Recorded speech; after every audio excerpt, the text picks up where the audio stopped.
दोस्तों नमस्कार। मैं श्याम सुंदर। इससे पहले मैंने आपको एक स्वास्थ्य विभाग के बारे में कुछ जानकारियाँ दी थी। क्या हमारे गैरसैंण के हालात हैं, पहाड़ों में स्वास्थ्य के विभाग की किस तरह की कंडीशन चल रही है। आज मैं फिर से कुछ टॉपिक्स और लेके आया हूँ और वो है हमारे पहाड़ों में एजुकेशन से रिलेटेड है। पलायन हमारे यहाँ पर हो रहा है, लोग अपने घर गांव पहाड़ों को छोड़ के जा रहे हैं। क्यों जा रहे हैं, क्या कारण है? उसके पीछे का कारण भी वही है। एक तो स्वास्थ्य विभाग की हालत सही नहीं है, सुविधाएं नहीं हैं। उससे अलावा वहाँ पर एजुकेशन नहीं है, पढ़ाई की सबसे ज़्यादा दिक्कत है। बच्चों को एक तो स्कूल के लिए दूर भी जाना होता है, दूर जाने के साथ साथ रास्तों के हालात इतने ख़राब होते हैं कि बच्चों को आने जाने में दिक्कत होती है। उसके बाद स्कूलों में उस लेवल की सुविधाएं नहीं जिस लेवल की होनी चाहिए, उस लेवल की एजुकेशन नहीं है जिस लेवल की होनी चाहिए। पहले के मुताबिक अभी काफ़ी सुधार भी है, ऐसा नहीं है कि सुधरा नहीं है, सुधरा बहुत है, पहले के हिसाब से सुधर गया है। लेकिन जिस लेवल की ज़रूरतें हैं वो नहीं है, अभी भी नहीं है। और जो हमारी पब्लिक है, जो हम लोग हैं खुद, हम लोगों को भी इस पे कुछ ना कुछ कदम उठाने चाहिए।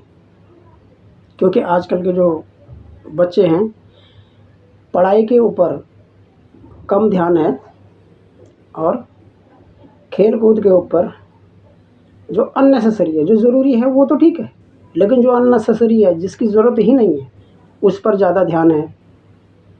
फ़ोन के ऊपर ज़्यादा ध्यान है। लेकिन फ़ोन बुरा नहीं है, फ़ोन चलाने में कोई बुराई नहीं है।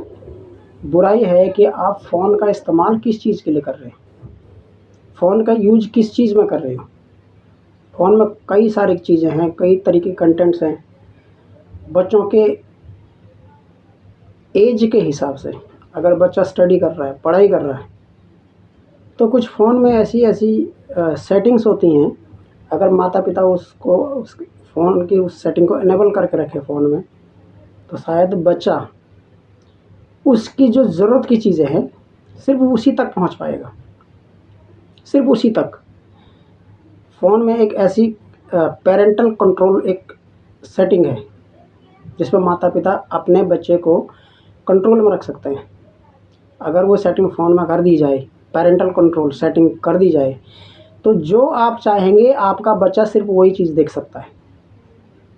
जो यूट्यूब पे वो जो सर्च करना चाहेगा, अगर वो सर्च करने की कोशिश कर रहा है कोई और कंटेंट, जबकि उसकी वो ज़रूरत नहीं है, तो वो चीज़ उसके सामने आएगी ही नहीं। कारण क्या है कि पेरेंटल कंट्रोल सेटिंग्स आपने फ़ोन में कर रखी है ऑलरेडी। इस पे भी मैं एक वीडियो बना के भेजूँगा आपको कि पेरेंटल कंट्रोल कैसे, लॉक कैसे लगेगा फ़ोन पे, कैसे उसकी सेटिंग होनी है, ताकि आपके बच्चे के सामने वही कंटेंट आएंगे जो उसकी ज़रूरतें हैं। प्लस स्कूल में बच्चा कैसे पढ़ाई करता है, वो स्कूल जाता है, वहाँ पर उसकी पढ़ाई कैसे हो रही है, स्कूल में बच्चे का कैरेक्टर क्या है। कभी कभी स्कूल में जाना ज़रूरी है, महीने में कम से कम 2 बार बच्चे के टीचर से मिलना ज़रूरी है। अगर हमारे पास टाइम नहीं है, आप कहीं बाहर है, प्रदेश में हैं, जैसे मैं अभी खुद प्रदेश में हूँ और अभी 10-15 मिनट पहले ही मैं उनके बच्चों के टीचर से बात करके बैठा हूँ फ़ोन पे, तो उनसे मुझे ये पता लगा कि मेरे बच्चे जो पढ़ाई, अभी एक 6th क्लास में पढ़ रहा है लड़का, एक 9th क्लास में है लड़की, दोनों का फीडबैक बहुत अच्छा आ रहा है। 99% बेटर फीडबैक। टीचर खुद कह रहा है कि आपके बच्चे बहुत बेस्ट है पढ़ने में, आप इन पर थोड़ा सा और ज़्यादा ध्यान दीजिए। यानी कि हमारी तरफ से प्रॉब्लम है, बच्चों की तरफ से नहीं है, हम ध्यान नहीं दे रहे हैं। इसलिए बच्चों के ऊपर आपको ध्यान देना है। एक बच्चे को अपने घर पर कोई अननेसेसरी बोझ नहीं देना काम का, कि वो स्कूल से आ रहा है, खाना खाओ, बैग उधर रखो, जाओ ये काम करके आओ। वो काम करके आओ। अननेसेसरी बोझ नहीं देना, जितने उसके लेवल का काम है उतना ही काम दो उसको। स्कूल से आने के बाद बच्चा खाना खाता है, थोड़ा सा उसको रेस्ट दो। रेस्ट देने के बाद थोड़ी देर उसे खेलने कूदने दो। अगर कोई छोटा मोटा काम आपको करवाना है, और छोटा मोटा काम कराने के बाद उसे थोड़ा खेलने कूदने दो। खेलने कूदने के बाद उसका शाम के टाइम का एक फ़िक्स टाइमिंग रखना ज़रूरी है कि इस टाइम से इस टाइम तक बेटा आपको अपनी पढ़ाई करनी है। 1 घंटा, 2 घंटा या 3 घंटा, जो भी आप टाइमिंग सेट करते हैं उसके हिसाब से उसको पढ़ाई करना ज़रूरी है। उसके बाद जब पढ़ाई करके बच्चा हट जाता है, जहाँ पर भी अपने स्टडी टेबल में बैठा है वहाँ से हट गया, तो सीधा आप कह रहे हो कि खाना खाओ सो जाओ? नहीं, पढ़ाई से हटने के बाद 10-15 मिनट, आधा घंटा उसको फ्री अप माइंड दे दो। थोड़ा सा इधर उधर घूमे, थोड़ा सा अपना कोई खेल कूद की चीज़ कर ले, माइंड पे जो प्रेशर रहता है वो कम हो जाता है। उसके बाद आराम से खाए, आराम से सो जाए, रेस्ट रहता है, रिलैक्स रहता है। सुबह मॉर्निंग में टाइम पर उठेगा, टाइम पर उठेगा, अपना फ्रेश हुआ, आधा घंटा, ज़्यादा नहीं, आधा घंटा सही, एक नज़र किताब के ऊपर फिर मारेगा।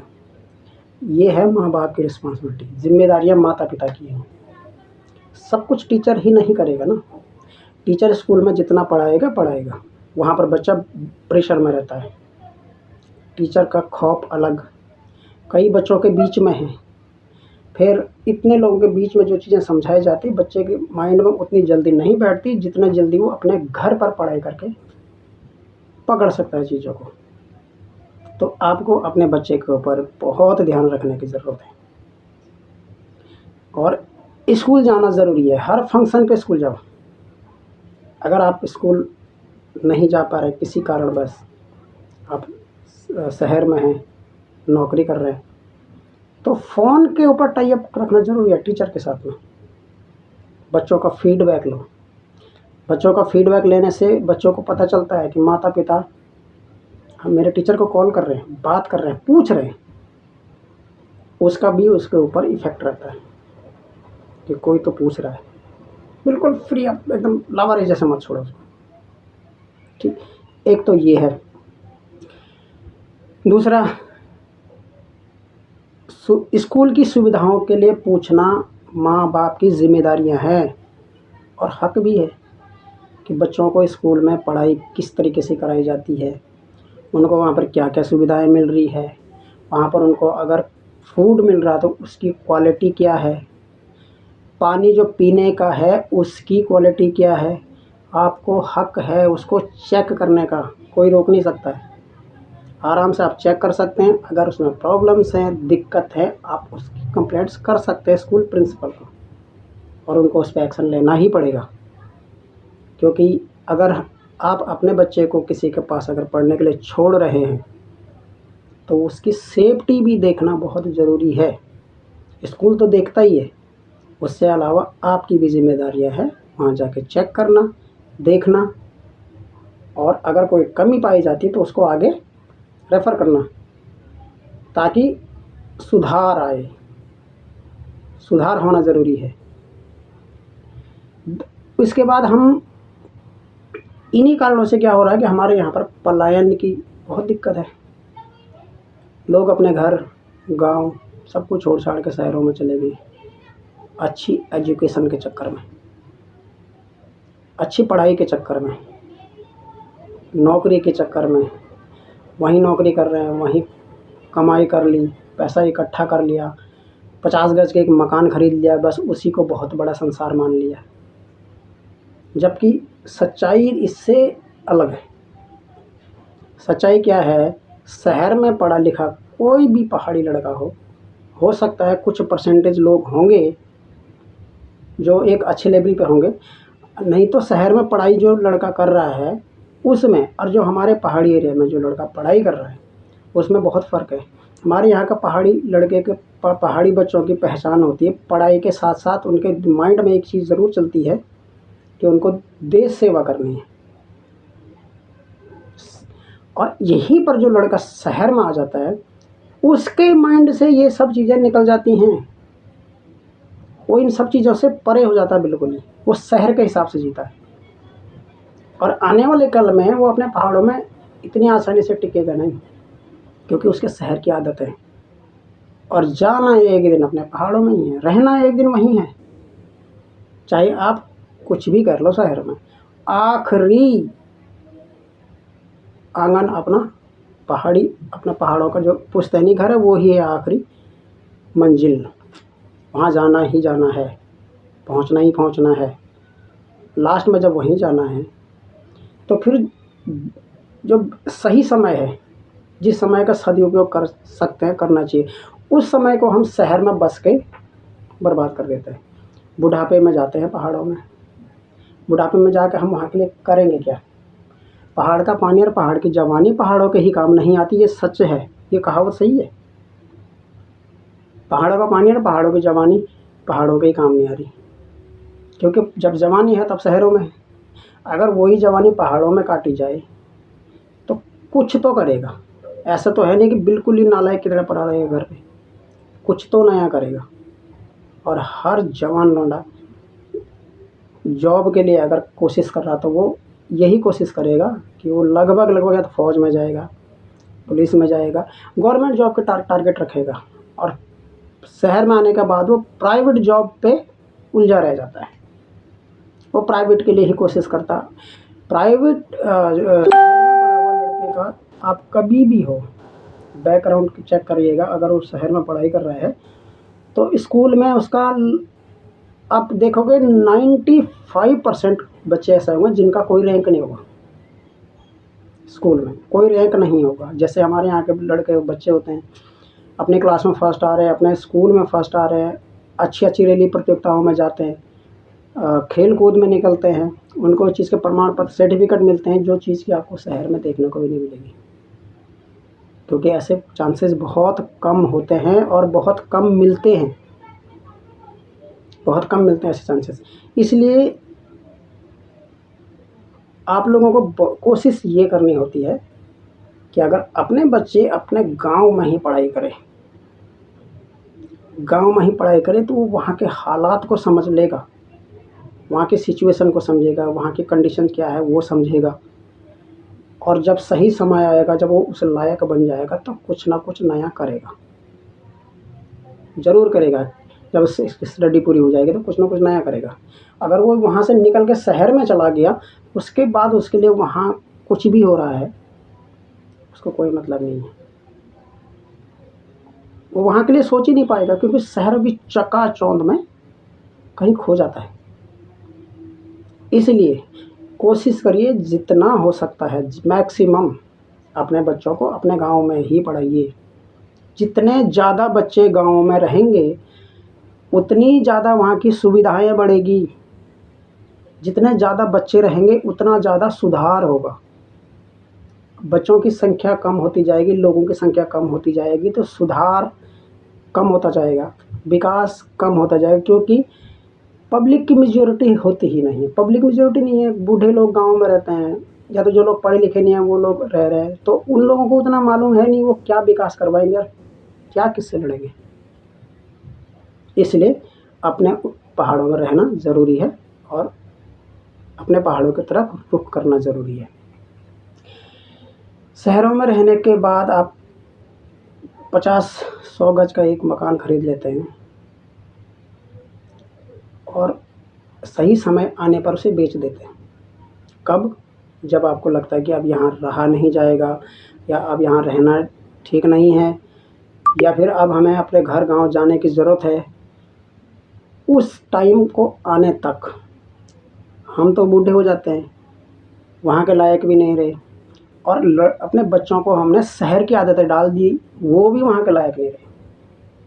यहाँ का मकान तो ज़रूर बेच दिया, लेकिन वहाँ के मकान में जो घास जम गई, दूब जम गई, वहाँ के जो हमारे संस्कृति है, वहाँ के जो देवी देवता, जब वो सारे रूठ के निकल गए, उसके बाद वहाँ जाना ये मेरे ख्याल से ठीक नहीं है। उसके बाद वहाँ फैमिली परिवार नहीं जम सकता है। इसलिए पहले से ही जड़ को वहाँ मजबूत करना है, जड़ को पहले से ही। मैं अपने आप को लेता हूँ, मेरे खुद की जो शादी है वो बाहर की है, पहाड़ों से नहीं है। मेरे बच्चे भी बाहर ही हुए हैं, लेकिन उसके बाद गांव में शिफ्ट कर दिए और गांव में ही रहते हैं। मेरी वाइफ बेशक शहरों की है, लेकिन बहुत अच्छे तरीके से वहाँ के रीति रिवाज, वहाँ के कल्चर, वहाँ की संस्कृति को बहुत अच्छे से समझ भी गई है, पकड़ भी लिया है। उसको सिखाना पड़ा, सिखाया, पकड़ लिया उसको कल्चर को, और अब वहाँ पे बिल्कुल आराम से रह रही है, बहुत अच्छे से चला रही है सब कुछ, बहुत बढ़िया ढंग से चला रही है। मेरा पूरा टारगेट ही ये था कि बेशक मेरी शादी कहीं से भी हुई है, लेकिन रहेंगे घर पे ही। तो अब आराम से फैमिली घर पर है, मैं जॉब करता हूँ, मैं बाहर हूँ, लेकिन बच्चे आराम से अपना घर पर रह रहे हैं, पढ़ाई कर रहे हैं। बच्चों का मेरा स्कूल से बहुत अच्छा फीडबैक है। शहर में वो इंग्लिश मीडियम स्कूल में पढ़ रहे थे, सीनियर सेकेंडरी स्कूल में पढ़ रहे थे, यहाँ गांव में जाके सरकारी स्कूल में डाल दिए। सरकारी स्कूल में उनका रिकॉर्ड बहुत अच्छा है। बेटी मेरी 2 बार तो डिस्ट्रिक्ट टॉप कर चुकी है, ड्राइंग में, चित्र में 2 बार डिस्ट्रिक्ट टॉप कर चुकी है। और अच्छा फीडबैक आता है स्कूलों से, मुझे स्पेशल फ़ोन आता है कि आपके बच्चों का बहुत अच्छा बिहेवियर है, पढ़ाई बहुत अच्छी करते हैं, पढ़ाई में ध्यान रखते हैं। बेशक हमारी तरफ से उतना एफर्ट नहीं है बच्चों पे, लेकिन बच्चे खुद ब खुद जिस तरीके से हमारा अपना व्यवहार रहता है बच्चों के साथ में, उसके अकॉर्डिंग अपने आप ही आगे निकल जाते हैं। अगर बच्चों के साथ में क्रूर व्यवहार रखोगे कि भाई तेरा नंबर क्यों कम क्यों आ गया, फेल क्यों हो गया, तुम्हें इस सवाल का जवाब क्यों नहीं आता, या पढ़ाई में ही ध्यान रख और कोई ध्यान ही मत कर, इतना प्रेशर नहीं करना। ये प्रेशर अननेसेसरी प्रेशर होता है। एक लिमिट होनी चाहिए कि यहाँ तक बच्चे को प्रेशर रखना है और यहाँ से उसका प्रेशर को हटा देना है, ताकि वो बैलेंस बना कर रखे अपने एजुकेशन में। अब रह गई बात कि हमें अपने बच्चों को मोबाइल से कैसे बचाना है। तो मोबाइल से बचाने के लिए ये एक डिजिटल ज़माना है। डिजिटल ज़माने में अगर आप बच्चों को फ़ोन से दूर रखते हैं तो कहीं ना कहीं आप बच्चों को एक अच्छी खासी स्टडी से दूर कर रहे हैं, क्योंकि फ़ोन से भी जितनी नॉलेज मिल सकती है उतनी नॉलेज मेरे ख्याल से, वो नॉलेज जो फ़ोन से मिल सकती है वो किताबों से नहीं मिलेगी। किताब में वही नॉलेज मिलेगी जो लिखा हुआ है, लेकिन फ़ोन से आपको वो नॉलेज मिल सकती है बच्चे को जो वो सोच भी नहीं सकते, जो हमें खुद को नहीं पता होता है। बच्चे को वो नॉलेज मिल सकती है जो हमें नहीं पता होता है, बच्चे को वो फ़ोन से सर्च करके कर सकता है। लेकिन उसके लिए मैंने आपको बताया है कि आपके फ़ोन में एक सेटिंग्स रहती है। आजकल के टाइम पे हर स्मार्टफोन के अंदर वो सेटिंग है, किसी भी कंपनी का फ़ोन हो, पेरेंटल कंट्रोल, ये ध्यान रखिएगा, नाम सेटिंग का नाम है पेरेंटल कंट्रोल।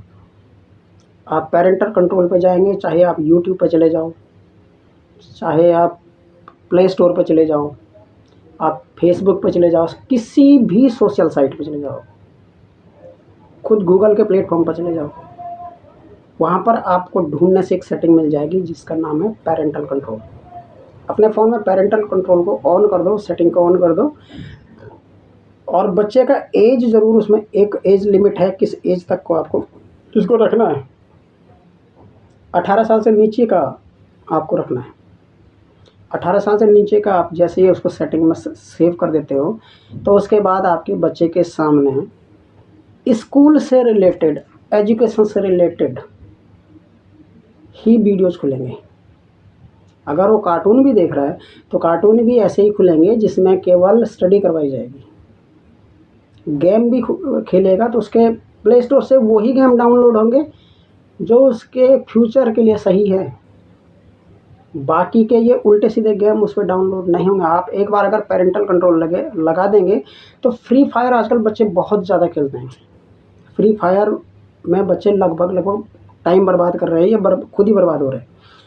ऐसी इस टाइप की गेमें पेरेंटल कंट्रोल के बाद आपके प्ले स्टोर पे ओपन ही नहीं होगी, खुलेगी ही नहीं। बच्चा उसको डाउनलोड नहीं कर सकता है, खेल ही नहीं सकेगा। यूट्यूब पे सर्चिंग करेगा, पेरेंटल कंट्रोल अगर आपका उस पर लगा हुआ है तो 18 साल से नीचे के बच्चे को क्या देखना चाहिए वही चीज़ें आएगी यूट्यूब पर, बस उससे अलावा कुछ नहीं आएगा। वो कुछ भी सर्च करते रहे नहीं आएगा। तो आप इस चीज़ का ध्यान रखिएगा बच्चे को फ़ोन से बचाने के लिए। ये नहीं कि उसके हाथ से फ़ोन छीन दो, वैसा नहीं। अगर आपके घर पे फ़ोन है तो फिर उसके हाथ से छीनने की ज़रूरत नहीं है। एक लिमिट टाइम भी रखना होता है उसके लिए, और उस पर अपना कंट्रोल रखिए, जिसको मैंने आपको अभी बताया कि सेटिंग्स आती है पैरेंटल कंट्रोल। पैरेंटल कंट्रोल को ऑन करिए और आपका बच्चा उसके बाद उल्टी सीधी चीज़ें नहीं देख सकता, और ना ही उसमें उल्टी सीधी चीज़ें सर्च कर पाएगा। कोई भी गेम अगर वो डाउनलोड करता है तो गेम भी उसके स्टडी से रिलेटेड ही डाउनलोड होगी। जो उसके 18 साल से कम एज में उसको क्या देखना चाहिए, क्या देख सकता है। अगर कोई मूवी भी वो डाउनलोड कर रहा है, मूवी भी देखना चाहेगा, तो वो मूवी भी वही डाउनलोड होगी जो 18 साल से नीचे के बच्चे को देखना चाहिए, देख सकता है, वही डाउनलोड होगा, उससे अलावा नहीं होगा। इसलिए आप इस चीज़ का खास ध्यान रखिएगा। एजुकेशन के लिए आपको बच्चों के स्कूल जाना भी ज़रूरी है, पूछना ज़रूरी है, टीचर से मिलना ज़रूरी है। पलायन के लिए आपको ये सोचना ज़रूरी है कि आप अभी तो चले जाओगे, लेकिन लास्ट में वापस ही आना पड़ेगा अपने घर। और जब आप लास्ट में अपने घर आओगे तब तक ना हम उस लायक रहते हैं खुद, क्योंकि हमारी एज उस स्टेज पे पहुंच चुकी होती है कि हम कुछ नहीं कर सकते। और जब हमने पलायन किया तब हमारे बच्चे छोटे हैं, और जब तक वो कुछ कर सकते थे तब तक हमने उनको शहरों में रखा। यानी कि हमारा बच्चा भी कुछ नहीं कर पाया पहाड़ के लिए, और हम भी खुद कुछ नहीं कर पाए, क्योंकि हम उस एज में जा रहे हैं जिस एज में हम कुछ कर ही नहीं सकते। इस चीज़ का ध्यान रखिएगा। और शहर के बच्चे, अगर शहर में बच्चे आ जाते हैं तो इतना ज़रूर ध्यान रखिएगा कि पढ़ाई के मामले में जो गांव के बच्चे कर सकते हैं वो शहर में नहीं कर सकते। उसका कारण क्या है? गांव में सुविधाएं कम हैं। गांव में बहुत सारी तरीके की चीज़ें नहीं मिलेगी। आपके घर से निकले, पास में दुकान गए, वहाँ कोल्ड ड्रिंक ले लिया, यहाँ पे ये ले लिया, वहाँ पे घूम ले, इधर पार्क में चले गए, वो चीज़ें नहीं मिलेगी वहाँ। तो बच्चे का ध्यान कहाँ जाता है? या तो खेलेगा या तो फिर वो पढ़ेगा। शहर में हज़ारों चीज़ें हैं, हज़ारों। तो वो 100 में से 20 या 30% स्टडी के ऊपर उसका ध्यान रहता है, बाकी इधर उधर घूमने फिरने में।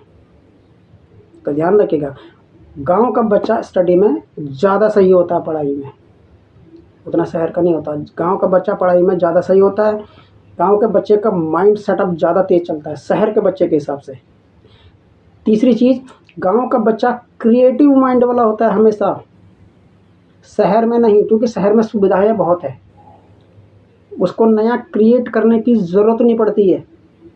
लेकिन गांव में सुविधाओं का अभाव की वजह से क्या होता है कि हमारा बच्चा जो होता है वो क्रिएटिव माइंड बन जाता है। वो कुछ नया करने की सोचेगा, कुछ नया करेगा, ऑटोमेटिकली क्रिएटिव माइंड हो जाता है, क्योंकि उतनी वहाँ पर सुविधाएं नहीं है, इतना लार्ज स्पेस नहीं मिलता उसको कि वो उसको किसी चीज़ की ज़रूरत ना पड़े। फिर गांव में पैसे की जो कमी रहती है उसकी वजह से भी उसका माइंड सेटअप कुछ और ही वे में चलता है। शहरों में पापा जॉब कर रहे हैं, मम्मी जॉब कर रही है, भाई जॉब कर रहा है, 100 रुपये चाहिए, 50 रुपये चाहिए, 500 रुपये चाहिए, तुरंत मिलेगा, तो उसको आगे सोचने की ज़रूरत ही नहीं है। लेकिन गांव के बच्चे को ये चीज़ जल्दी से नहीं उपलब्ध हो पाती है, तो उसका दिमाग फिर एक कदम और आगे चलता है कि मुझे क्या करना है, कहाँ से आएगा, कैसे आएगा। प्लस उसको अपनी एजुकेशन का वैल्यू का पता चलता है, पढ़ाई की कीमत क्या होती है, पढ़ाई क्यों करनी ज़रूरी है, और पढ़ाई का कहाँ पर आके हमें ज़रूरत पड़ेगी। ये चीज़ गांव के बच्चों के अंदर कूट कूट के भरी होती है। इसलिए अपने गांव के स्कूल और अपने पहाड़ों को वैल्यू देना सीखो, ये ज़रूरी है। और अभी मैं आपको पेरेंटल कंट्रोल की कैसे लगाया जाता है फ़ोन पे, उसकी एक वीडियो बना के भेजूँगा। उसकी सेटिंग मैं आपको बताऊँगा कैसे उसकी सेटिंग होगी, और आराम से आप उस पर पेरेंटल कंट्रोल की सेटिंग लगा के अपने बच्चों को फ़ोन में आने वाले अननेसेसरी चीज़ें जो कि देखने लायक नहीं होती, बच्चों के देखने लायक नहीं होती हैं, वो चीज़ें आना ही बंद हो जाएगा। इसलिए आप इस चीज़ का ध्यान रखिएगा। बाद मिलूँगा मैं आपको अगली वीडियो में। Thank you.